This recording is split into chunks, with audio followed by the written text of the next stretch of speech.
Say what? Oh, this is Brian. Call me the woman who knows Gardner, coming to you from the Devil's Hole, aka Ramble on Tower's dungeon studio in scenic but cold, really cold, Ice Station Zeppelin, Hespeler, Ontario.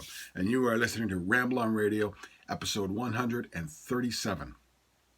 Ramble on Radio is the only Led Zeppelin podcast of this or any other known internets. Be sure to go to rambleonradio.com for all your Led Zeppelin news, reviews, and any links I might mention during the show. You can subscribe to Ramble on Radio through iTunes. If you go to iTunes, please leave a review. 1 star, 3 stars, 5 stars. I don't really read them, but they help, although I occasionally stumble across them and appreciate your feedback. But they help with Apple's algorithms to find the podcast, to help other people to find this podcast. And on that note, if you like this podcast, tell your friends, tell other people, go online and mention it to people. Help other people find this podcast. Your enjoyment is not lessened because more people are listening, I promise. It's also on Google Play now. It is available on Google Play. I've managed to track it down. If you get your podcast from Google Play, you can subscribe there. If there's a review procedure there too, please do. It's available on Podbean. And Podbean have their own mobile streaming app. And it's at Podbean at I Am Brian, damn it. And you can listen on Stitcher Radio as well as Spreaker Radio. Also, check out Ramble on Radio on YouTube, on Facebook, and at Ramble on Blog on Twitter. And a couple of notes there. As for YouTube, back to videotaping. I've got a little setup going here. I'm hoping it's going to work quite comfortably. But we have, so basically it's an old phone on a tripod. But we're going to try and give it a go, and hopefully it won't be too big a bother, and I'll be able to make that work. And we can get these back on YouTube, because there are actually people who have subscribed on YouTube. I stopped doing YouTube ones because nobody seemed to be following, nobody seemed to be going.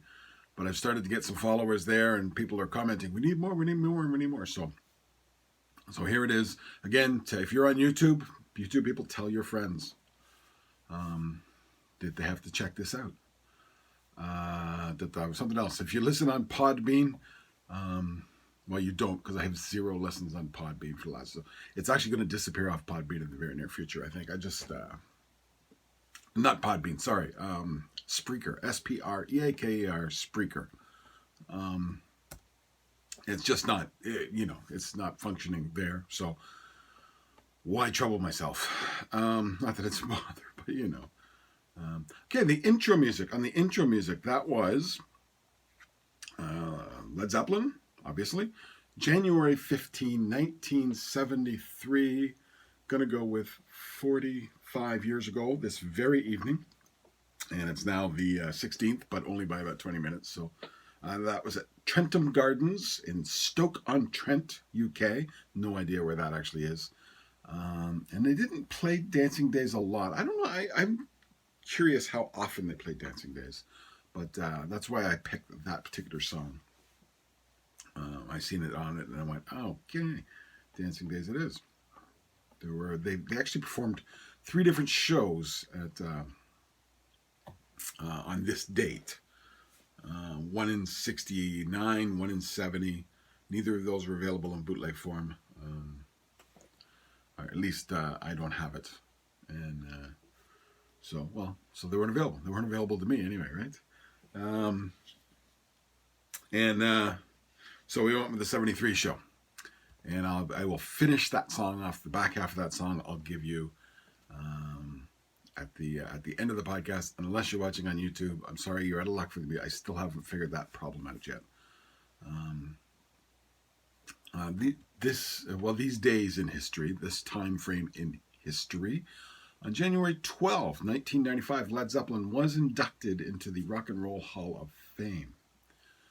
On January 17, 1969, the first album was released. They'd been touring for about 3 weeks now. But here comes the album. So it's the first album finally released.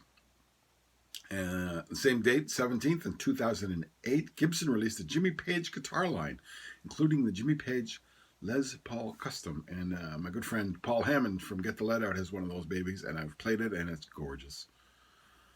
And finally, on the 18th in 1975, the 75 Led Zeppelin tour begins in Minneapolis, Minnesota. Which explains why I couldn't get any 75 shows for this date. It would be a few days away yet, right? We have there's a few bits and pieces. And I'm gonna have to cheat like crazy here. Because I wanted to get to this, but there was one or two stories. Robert Plant has a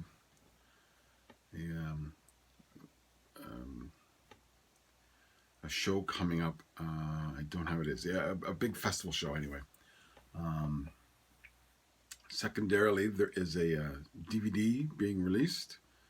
It was just announced today. This show. It was a festival, and only other massive amount of bands.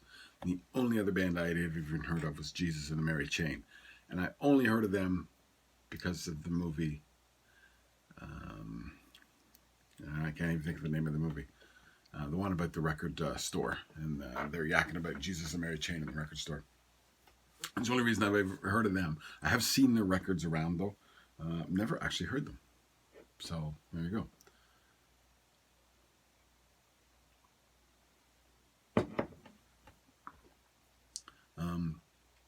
Robert Plant is to receive a Lifetime Achievement Award.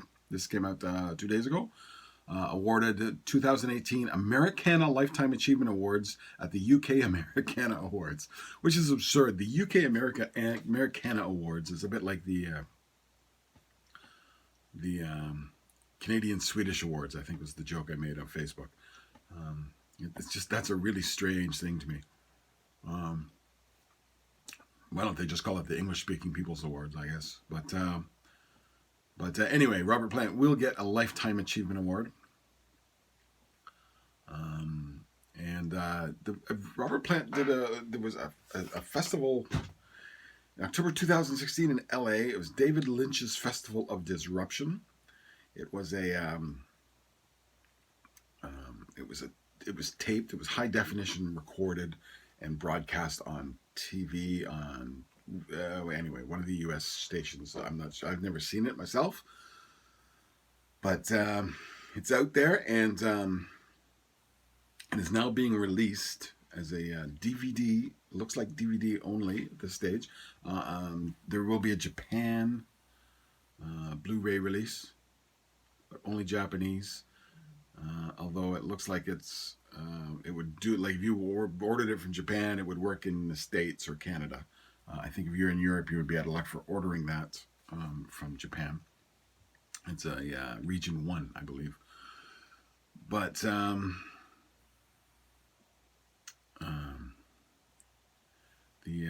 DVD, it's 8 songs. Poor Howard, Turn It Up, Black Dog. Medley of The Enchanter and Rainbow, Babe, I'm Gonna Leave You, Little Maggie, a medley of Hoochie Coochie Man, Whole Lotta Love, and Mona, and Going to California, plus bonus features. And my favorite, maybe the best part of the disc is in here. David Lynch on creativity, David Lynch on music, and this is why you have to buy the disc, as far as I'm concerned, David Lynch on meditation. We have to find out David Lynch's views on meditation. I can't sleep at night wondering about what David Lynch thinks about meditation. But anyway, that is being released in February. February 9th. So, there you go. Some new Robert Plant coming out. Just some old songs and stuff, but a video, which is nice to have. All right, for the topic, I was going to kind of do like last week. I rolled off 2 last year topics. One was, and I was going to do the same this week. I was thinking I was going to do the BBC sessions were released in late November of 92, I believe it was. 10 years earlier, November 19th, 1982, Coda was released. Actually, it may have been 2002. Sorry about that. don't have my date on that offhand. But yeah, I was going to do both. But then I got digging into Coda a bit and decided that was all I needed to do. And I was going to go with that.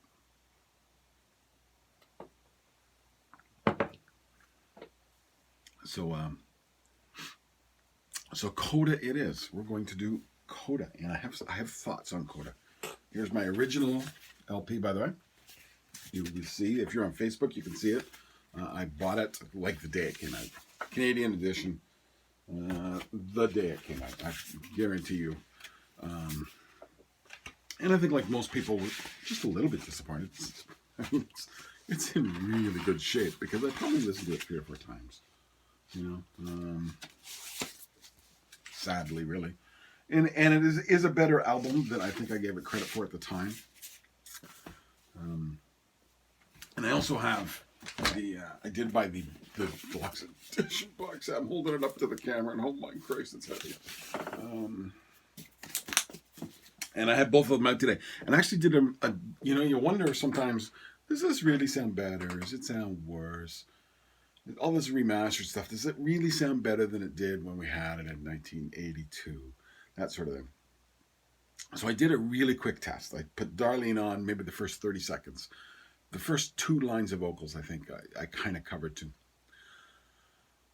And I did the box set. It's a vinyl. I did the vinyl on the box set. Then I did the vinyl on my original.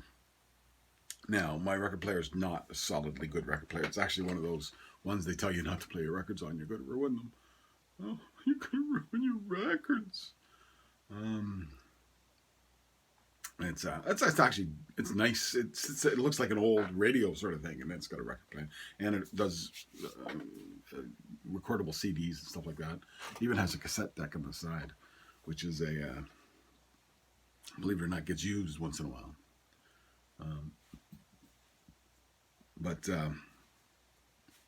So I thought I'd try it. How does it sound? And I had been listening to the original all evening, so I threw the remaster on first, and immediately noticed it was compressed beyond, really, really compressed. And I couldn't explain compression to you. I really don't know compression that well. But when I hear 2 examples and one's compressed, you know what it is. It sounds just like it's being squeezed. It sounds like it's almost there. It's just that feeling of tightness almost. Couldn't describe it to you. Couldn't describe why it's good or bad. It just didn't sound full and real quite. And that was before I did. And then I did put the new one on. Considerably louder was the original. And yeah, the just the feeling of compression was really quite strong. Surprisingly so, I think. So I like the sound of the original album better than the remasters. That's not good. I spent $140 on the remaster set. You'd think it would sound better. But that's just, it's what you got to be weary of. If you have the original stuff, a lot of times the new stuff doesn't sound better. It sounds better than what it sounded like 20 years ago on CD. It doesn't sound better than what it sounded like when they first did it. A lot of times. And some stuff was awful sounding originally, so it's not like it's a given. Some notes on Coda. November 19, 1982 was the actual release date. It fulfilled an original 5-record deal Swan Song had with Atlantic.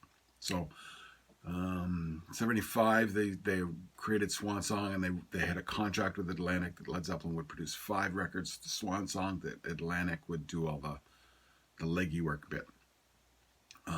And the records would be Physical Graffiti. It was, by the way, 5 studio albums, I believe, and that matters a bit. Physical Graffiti, Presence, In Through the Outdoor. No, Song Remains the Same, and then Coda. I got that right? Yeah, I do, don't I? I have that right. 4 studios that are live. But the reason it mattered is, like they did, I Can't Quit You Babe was from Royal Albert Hall. It was a live production. and they called it not live. They said it was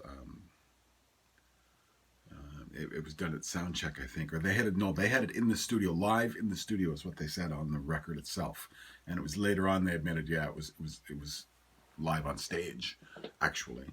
It was the Royal Albert Hall, and the same goes for "We're Gonna Groove." They called it a studio track, although it was live. It was actually cut live at I believe a sound check, and those things mattered. That's what they told Atlantic they were, so that the record would still count against the contract.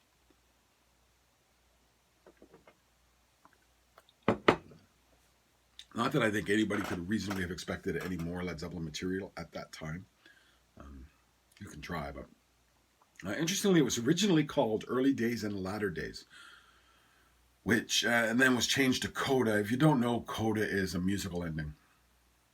It is usually, you kind of get a couple of repeats and then you go to a coda, and it may be a variation on the intro, it may be whatever, and but it's the ending in a song or a piece of music.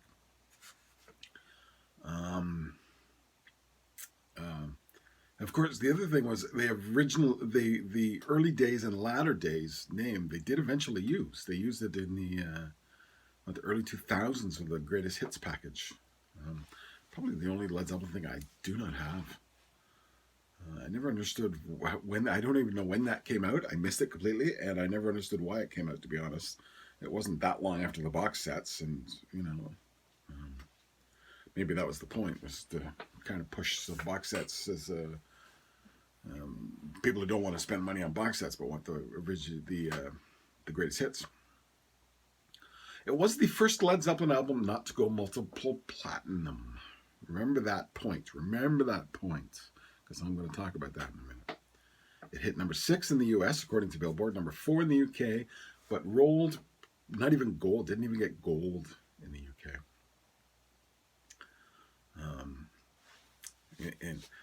Okay, so when I talk to, and I use, pulling this, kind of putting all this together, I use 3 books, so I want to talk all 3, and they're all the same thing, all the albums, all the songs sort of thing.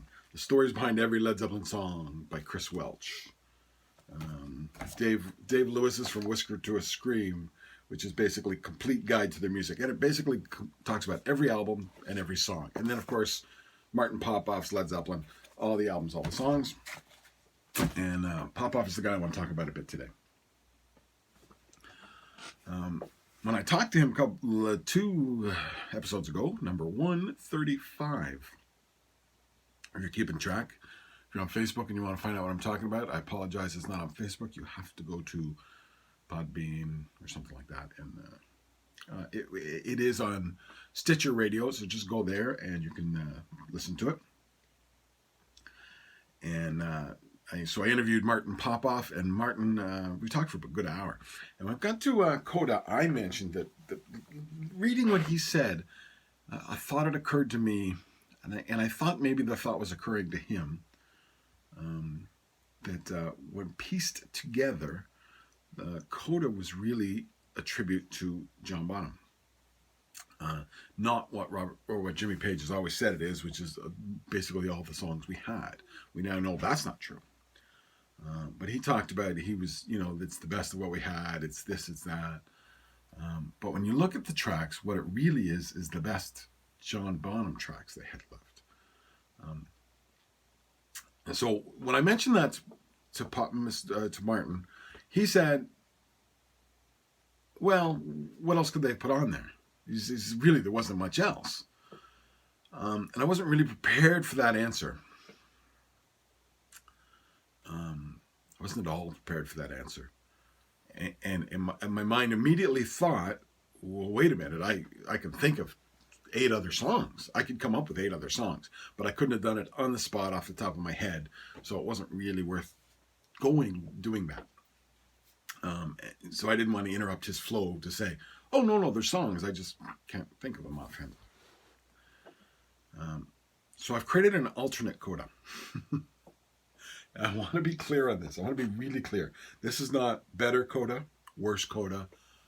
This is not what Jimmy should have done. This is not any way meant as criticism or praise for Coda or anything. This is just 8 alternate songs that could have worked on Coda. And a couple of them I think were important points. We'll get to that. But so here's my alternate Coda. And not in any particular order, by the way. Traveling Riverside Blues, Hey Hey What Can I Do, White Summer Black Mountain Side from the box set version. But we'll get back to that. Baby Come On Home, Sugar Mama, If It Keeps On Raining, Keys to the Highway, Trouble on My Mind, and Friends from the Bombay Sessions. That's 8 songs that were not on Coda that could have been. That's all that is, right? It's not, again, that's not how it should have gone. If you want to know what, but here's what should have happened, in my opinion. Hey Hey What Can I Do should have been on that album. That, and we go back to that point. Remember I said, remember this point. It's the first album not to go multi-platinum. It goes multi-platinum of Hey Hey What Can I Do is on it. Hey Hey What Can I Do was getting radio airplay as the flip side. It was kind of the rarity, and radio stations had been playing it for a couple of years. People were actually, and I was one who was looking for that song.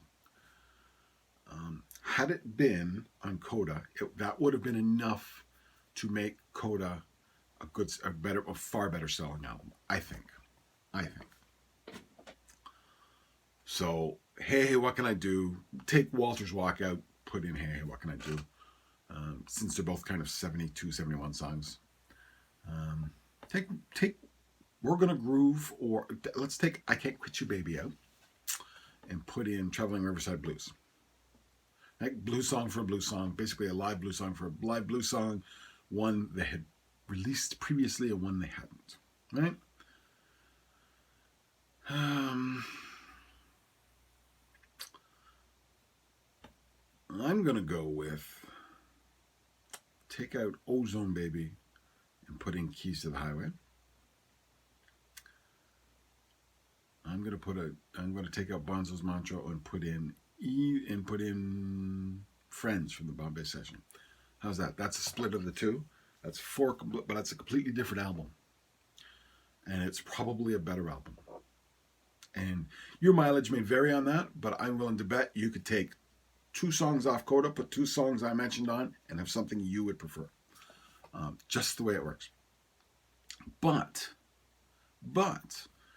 if you put in, and this is why the idea that maybe he was thinking about John Bonham a lot when he put these songs together. Hey Hey What Can I Do doesn't have a drum part. You know? So if you're doing a tribute to John Bonham album, Hey Hey What Can I Do doesn't fit. And you wonder, because they kind of hold up and didn't really promote this album in a big way. They didn't really push it. They didn't do the interview circuit. They didn't do any of that. You wonder if they weren't all holed up, if they weren't all hiding from the world. If Jimmy wasn't drugged up at the time, which apparently he was. You wonder if maybe they're talking about that sort of thing. Maybe they're talking more about that's a song that he. This album is meant to be a bit of a tribute to John Bonham, and maybe and who'd care? Like nobody'd say, "Oh, that's no good." You'd say, "That makes sense," and I'm not kind of getting on him if that's what he was thinking when he was doing it. This is not critique of that or anything. It is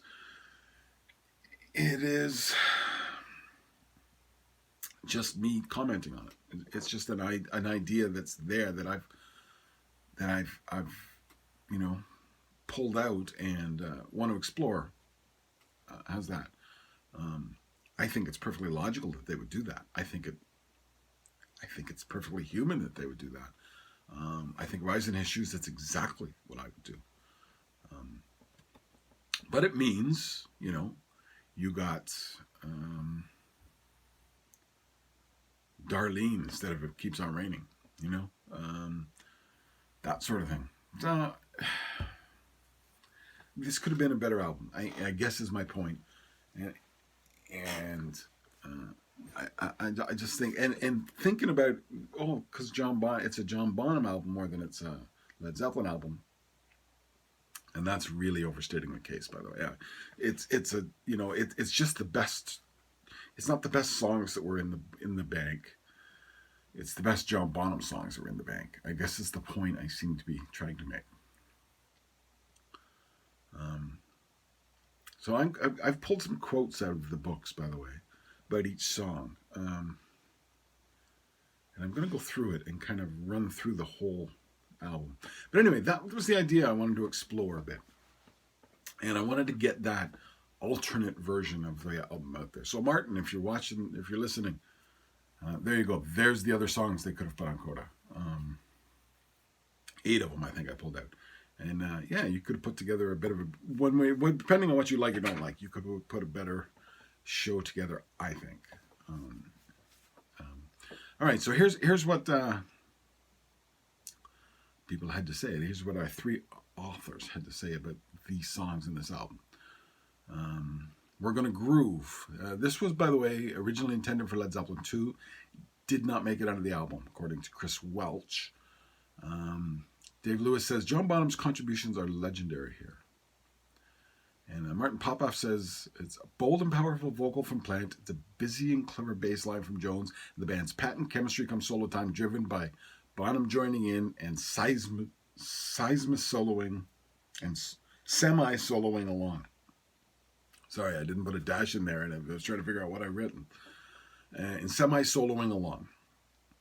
So here we go. We're Gonna Groove is a John Bonham's contributions are legendary, and Bonham joining in and semi-soloing along. I'm trying to make my case here. In case it doesn't work for every song, by the way. The case doesn't get made for every song. Poor Tom. It's propelled along by John Bonham's New Orleans influenced straight 8 shuffle drumming, and Plant's bluesy harmonica. That's from Dave Lewis. A heavy New Orleans style shuffle rhythm forms the basis of this highly distinctive semi-acoustic cut. That's from Chris Welch. I Can't Quit You, Baby, sorry. And according to Chris Welch, this one is worth the price of the album alone. Here's what Welch had to say about the performances. Page's solo is cleaner than the original, and he cunningly drops down the volume, rudely interrupted by Bonham crashing in with a shattering drum break. And I think he actually means that as a compliment to Bonham, but you never do know, I suppose.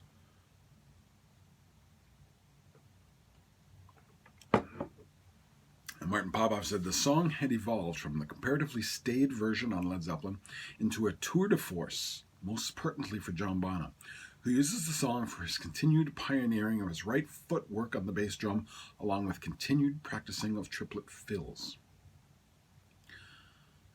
So 3 out of 3, we have high marks for John Bonham's performance. 3 out of 3 songs. See where this is going? Walter's Walk. Walter's Walk's an interesting one. Almost certainly the vocals and guitars were added later. And according to Martin Popoff, rumor has it, this is what he says, rumor have it that Page asked Robert to write a song about John Bonham's death. And Robert gladly complied. I didn't go through, and I meant to have a poke at the lyrics on that, just to see if that made sense. I presume it does, but see if I could see it. How's that? And Dave Lewis says of Walter's Walk, an unexpected gem laid down in May 72 and left off Houses of the Holy. Only the drumming brings to mind that particular era. Let's flip over to side 2. We're on vinyl, remember, side 2. Dave Welch calls it a structured, this is very much a structured pop song. Welch isn't big on the song, by the way. He considers it fairly weak. But it is a pop song. And I think what he means by structured pop song, verse, chorus, 8/4, 8/4, you know. Dave Lewis says, it has an affable exuberance spurred on by Plant. And Martin Popoff says, really a Jimmy Page showcase, from a circuitous riff through to the variety of tones come solo time, aided and abetted by his use of the B-bender. On Darlene, Bonham plays some titanic breaks as the band gets stuck into a swing groove. Chris Welch. And never content with it. And here's one of those pop-off quotes that made me think this is what was going on with this album. Never content with old rock and roll being old rock and roll, John Bonham makes sure, as he did on Candy Store Rock and even Poor Tom, to come up with an uncharted beat over which everyone else can do their thing. Bonzo's mantra. There's not much to say about this. It's not a Jimmy Page solo performance. It's a John Bonham performance. It's definitely the tribute to John Bonham on this. If I'm wrong about the rest of the album being basically a tribute to John Bonham, this is definitely the tribute there. That's undeniable. Chris Welch says about it, the mighty Bonzo shows the drums can be a musical instrument.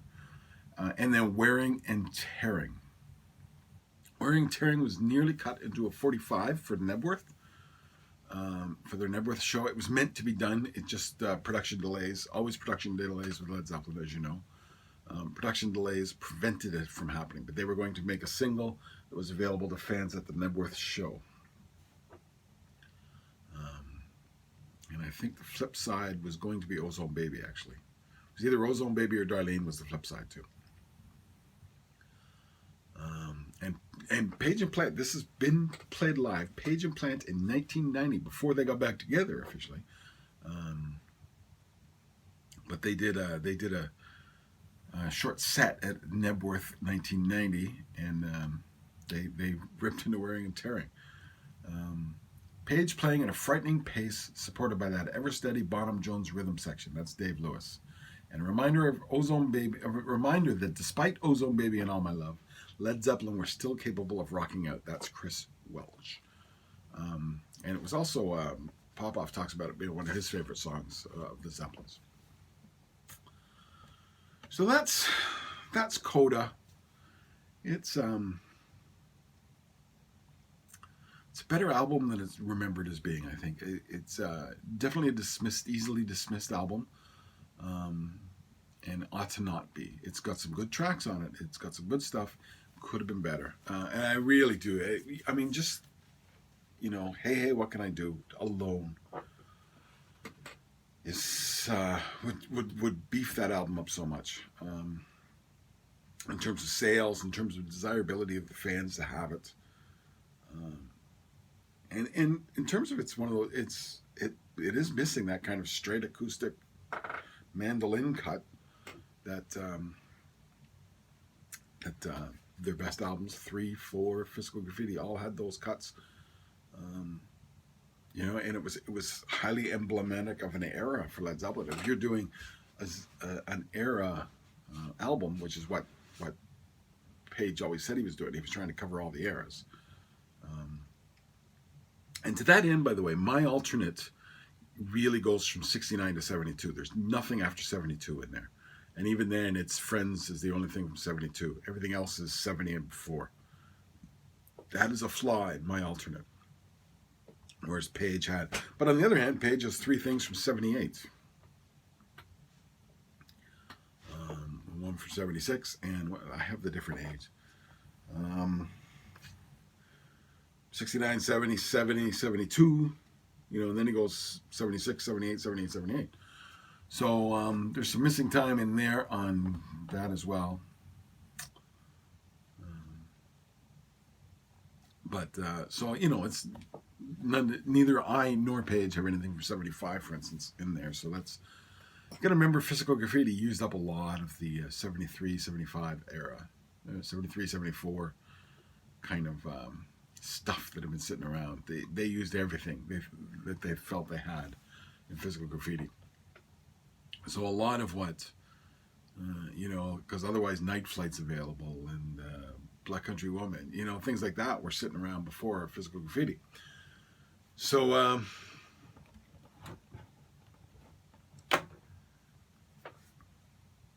that's Coda anyway. And that's it. We're going to tie that one up today. I hopefully have an interview for next episode. I hopefully we'll have the interview done by the end of the week. That could take a week or 2. But there is discussions for an interview, and I think it'll be an interesting one. I think it'll be an educative one for you.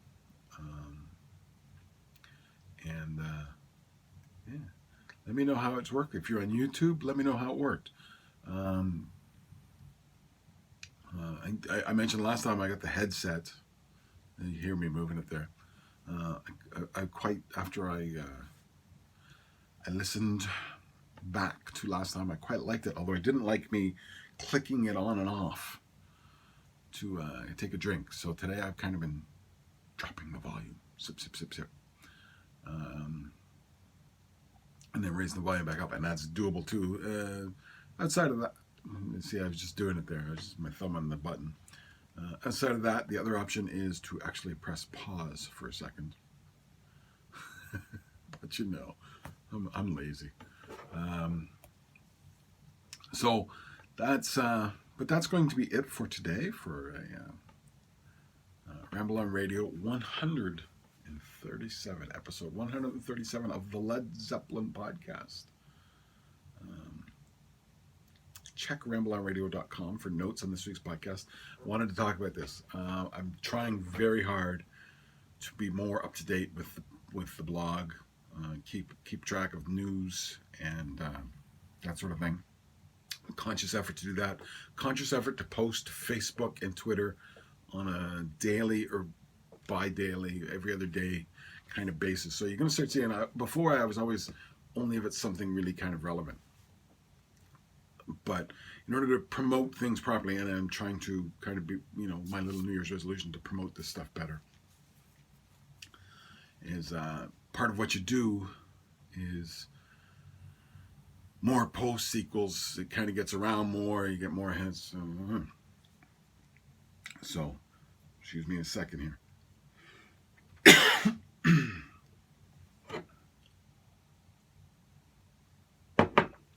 Sorry, I got to scratch my throat there. So more hits, more. It's just the more you're out, the more you're seen, the more that happens, and also the higher up in Facebook and Twitter's news feed algorithms you find yourself, and things like that. So I'm just trying to. So if you follow me on Facebook, you're going to see more. Same with Twitter, you're going to see more stuff. And feel free to comment and talk. I'd love to see dialogue happen on those pages, on the Facebook page, for instance. But anyway, so I will do a better job, and I'm consciously trying to do a better job on keeping the. I always say, for all your news reviews, go to the podcast, but to the blog. But it's very rare. I very rarely do actually. Keep it updated. So I'm going to try and do that better. So check rambleonradio.com for notes on this week's podcast, Led Zeppelin news, reviews, and any links I mentioned in today's podcast, which I didn't do. Follow Ramble on Radio on Facebook and at Ramble on Blog on Twitter. You can subscribe to Ramble on Radio through iTunes. If you go to iTunes, please leave a review. If you happen to be in iTunes doing anything, downloading Carry Fire. I finally have decided to get Robert Plant's new album, Carry Fire. Downloading it. Just do a quick search, find it, do a review. It just helps with it helps other people find the show. It helps put the show higher on Apple's lists. You can find the show on Google Play. I presume the same thing happens with reviewing on Google Play, but I don't know. If anybody does know, I would love to hear about it. Listen on Stitcher Radio, on Spreaker, or you can download it from I Am Brian Dammit on Podbean. And check out Ramble on Radio on YouTube, where this particular podcast will be posted in the next couple of days, as will future podcasts. Thanks for listening to Ramble on Radio 137. And I'm going to take you out with the last half of Dancing Days from whatever day I said it was, whenever I said it was, from 1971. Anyway, this day, January 15, 1971, Trentham Gardens, Stoke-on-Trent in the UK.